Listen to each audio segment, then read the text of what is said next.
2021 ஆண்டில் தமிழக தொல்லியல் துறை மயிலாடும்பாறையில் நடத்திய அகழாய்வுல நமக்கு கிடைச்ச பொருள் என்னன்னா, ஒரு சித்த மருத்துவர் பயன்படுத்தக்கூடிய அறுவை சிகிச்சை கருவிகள் நமக்கு கிடைத்துள்ளன.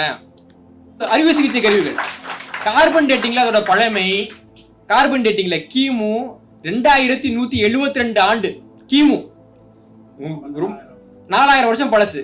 இந்தியாவுக்குள் ஆரியர்கள் கால் வைப்பதற்கு 5 நூற்றாண்டுகள் முன்பாக நாம் அறுவை சிகிச்சை செய்து கொண்டிருக்கிறோம் என்பதற்கான சான்று நமக்கு வந்து கிடைச்சிருக்குது. நியாயமாக தமிழ்நாட்டை யாராவது ஒருத்தவங்க தமிழர்கள் ஆட்சி செய்து கொண்டிருந்தாங்கன்னா இதை பத்தி பேசியிருப்பாங்க. எனக்கு இரும்பு கிடைச்சிருக்குன்ற இரும்புல எனக்கு ஊசி கிடைக்குது, அறுவை சிகிச்சைக்கு பயன்படுத்தக்கூடிய அந்த கத்தி கிடைக்குது. பின்னாடி வந்துட்டு இவங்க எல்லாமே சொல்றாங்க சுஸ்ருதர் தான் உலகத்தினுடைய முதல் மருத்துவர்னு சொல்லுவாங்க, வடக்குல எல்லாம் சொல்லுவாங்க. சுஸ்ருதர் அறுவை சிகிச்சை எப்படி செய்யணும்ன்ற குறிப்பு எழுதுறாரு. முதல் குறிப்பு என்ன தெரியுமா? அறுவை சிகிச்சைக்கான கத்தி துருப்பிடிக்காத இரும்பினால் செய்யப்படணும் அப்படின்னு சுஸ்ருதர் சொல்றாரு.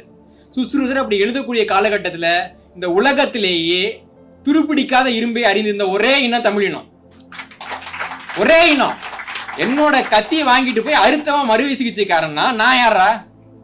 அப்ப நான் யாரு? இல்லைங்களா? அப்ப தொடர்ச்சியாக என்ன நடக்குதுன்னா, இந்த துறைகள்ல என்னென்ன கண்டுபிடிக்கிறாங்க, அதுல எவ்வளவு நமக்கு சாதகமாக இருக்கிறது அப்படிங்கறதெல்லாம் தொடர்ச்சியாக மறைக்கப்படுது. இதான் வரலாறு. நான் சொல்றது வந்துட்டு ஆய்வுல இருக்கு. இது வரலாறு. சைடரர்ஜி அப்படின்ற இரும்பை கண்டுபிடிக்கக்கூடியதான் உங்களுக்கு உலோகவியல்ங்கிற ஒரு துறையே கொடுத்துருக்குது. அப்படி இருக்கிறப்போ தமிழ்நாட்டின் சித்த மருத்துவம் தான் ஆங்கிலேயர்களுக்கு மருத்துவத்தை கொடுத்துன்னு சொன்னா என்ன குறைஞ்சு போயிடும்? நம்ம ஏன் சொல்ல மாட்டேன்றோம்? ஐயா சொன்ன மாதிரி ஆதிச்சநல்லூர் அகழாய்வுல பானையோட இந்த மண்டையோடெல்லாம் எடுக்கிறாங்க. எடுத்து பார்க்குறப்போ நீங்க நல்லா அந்த பாத்தீங்கன்னா தெரியும், புது காயத்துக்கும் பழைய காயத்துக்கும் ஒரு வித்தியாசம் இருக்கு. ஒரு நம்ம நபர் இறந்து போயிடுறாரு, அவர் வந்துட்டு போஸ்ட்மார்ட்டம் பண்றப்போ எலும்பு உடஞ்சிருக்கு அப்படின்னா அந்த உடஞ்ச எலும்பு கொஞ்சம் கூட வளரவே இல்லாட்டி அது அப்போ உடஞ்சதுன்னு கணக்கெடுப்பாங்க. கொஞ்சமா வளர்ந்துருந்ததுன்னா ஏற்கனவே வந்துட்டு அவருக்கு மருத்துவம் செய்யப்பட்டிருக்குது, அது மூலமா உடஞ்சது அப்படின்னு கணக்கெடுப்பாங்க. இப்படி நடக்கிறப்போ நமக்கு ஆதிச்சநல்லூர்ல கிடைச்ச மண்டை ஓடுகள் வந்துட்டு அறுவை சிகிச்சை செஞ்சு ஆறி போன எலும்பு, அந்த இடம்லாம் வந்து மொழன்னு ஆகியிருந்தது. இதை பத்தி ஆய்வுக்கட்டுரை வந்துட்டு நேச்சர் உள்ளிட்ட இதழ்கள்ல வெளியாகி இருக்கு. அப்ப இந்தியாவில் தமிழ்நாட்டுல கிமு 2000ஆவது ஆண்டிலே அறுவை சிகிச்சை கருவியும் இருந்திருக்குது, அறுவையும் நடந்திருக்குது. அறுவை செஞ்சு பொழைச்சவனோட மண்டையோடு நமக்கு கிடைக்குது. ஆனால் ஆங்கிலேயர்கள் தான் நமக்கு வந்து நாகரிகத்தை கற்றுக் கொடுத்தாங்கன்னா என்ன கதை?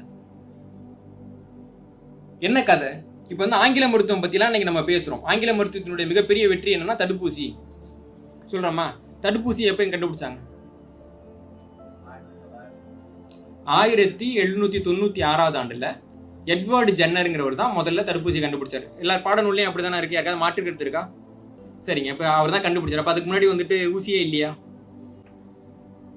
தமிழ் மருத்துவத்துல வர்ம பொன்னூசின்னு ஒண்ணு இருக்கு, கேள்விப்பட்டிருக்கீங்களா?